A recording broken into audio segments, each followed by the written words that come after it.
Oi, professor Diego, eu sou Isabela Santiago, do segundo TIB, e eu vou apresentar sobre as características do mercantilismo. E sobre o mercantilismo também, né? Vamos lá.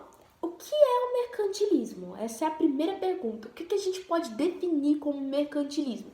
O mercantilismo, eu acho que ele pode ser definido, de certa forma, como o capitalismo comercial. Ou Capitalismo seja, comercial. por quê? O que foi o mercantilismo? Primeiro eu vou explicar isso. Acho que o mercantilismo ele foi o conjunto de práticas econômicas utilizada pelas nações absolutistas durante a Idade Média. Ou seja, ele foi a transição do feudo para o capitalismo. Por isso que eu disse capitalismo comercial, capitalismo, né?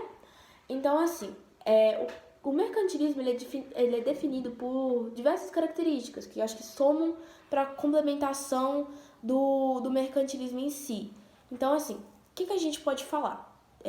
A gente tem características como metalismo. O que foi o metalismo? O que a gente pode descrever como metalismo? O metalismo ele foi uma medida usada para, tipo assim, para medir uma riqueza de uma nação. Vamos supor, Brasil e Portugal, que era a colônia. Se tivessem aderido a esse sistema, como o bulionismo, acho que ele pode ser caracterizado como bulionismo também.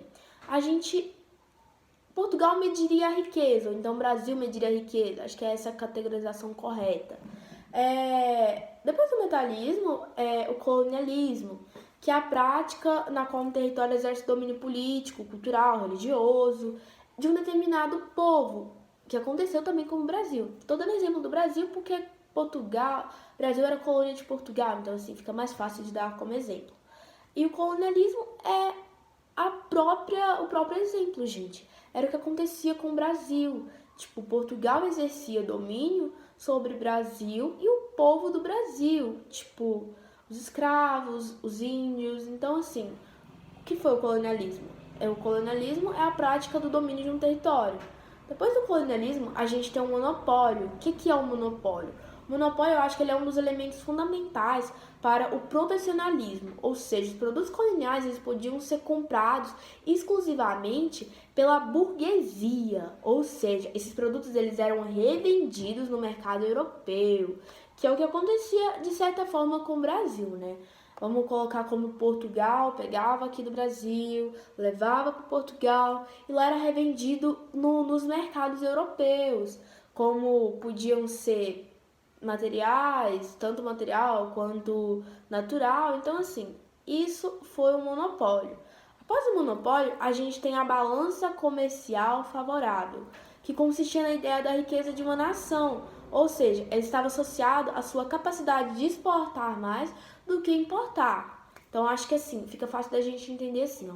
Ele ele consistia na capacidade de exportar mais do que exportar, ou seja, ele podia exportar mais do que podia importar, ou seja, ele tinha que ter para sua população, primeiro a população, para depois exportar e depois lucrar com isso.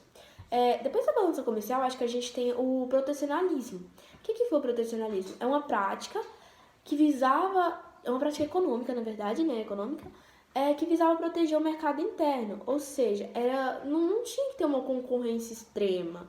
Era meio que assim, era uma política que foi categorizada no século XVII. Então, não tinha que ter rincha, não tinha que ter concorrência, meio que isso. E depois disso a gente tem o intervenalismo. O que foi? Era assim, ó. Era meio que eles não queriam que a moeda saísse do país. Então, não querer, eles usavam como pessoas, como escravos, como bens materiais, como forma de pagamento. Ou seja, vamos supor, Brasil colônia de Portugal tinha uma dívida com certo país, Portugal com certo país. Eles pagavam ou em bens materiais, com como que eu poderia colocar?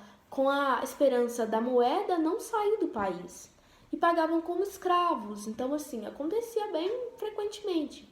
Então, acho que é isso. O mercantilismo ele é caracterizado como a política econômica dos estados modernos europeus. As características deles eu descrevi. E foi essa a minha apresentação. Acho que isso foi o máximo que eu consegui resumir. Eu espero que eu tenha olhado para a câmera, né? Porque tem dois buraquinhos, é meio complexo ver se tá olhando ou não. Mas foi essa a minha apresentação, professor. Espero que esteja correta. E obrigada.